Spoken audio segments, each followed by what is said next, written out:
Sa dalawang magkasunod na okasyon kahapon, ang Go Negosyo at panunumpa ng mga opisyal ng Federation of Filipino-Chinese Chamber of Commerce, hindi tinantanan ni Pangulong Rodrigo Duterte ang mga makakaliwang grupo.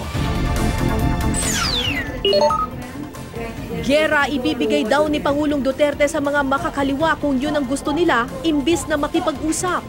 I will prepare this nation for another war. You don't want to talk. You want war. I will give it to you. I will prepare my armed forces. Pero giit ni CPP Founding Chairman Joe Masison, hindi talaga negosasyon ang nais ni Duterte. Si Duterte naman hindi naghahabol ng peace negotiations. Surrender ang gusto niyang ipataw. Duterte at Sison nag-ungkata ng lagay ng kalusugan ng isa't isa. Season, tumanda ka na lang dyan. Ayaw mo pang admitahin na may sakit ka. Maawa ka naman sa Norwegian government, magpakamatay ka na lang. Yung physical health niya at saka baka naka-apekto sa mental health niya.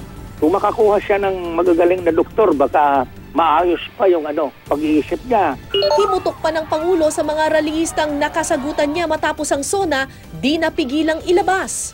Pinagmumura doon ako, di pumunta ako doon. Pero depensa ng makakaliwa. Hindi siya pinagmumura.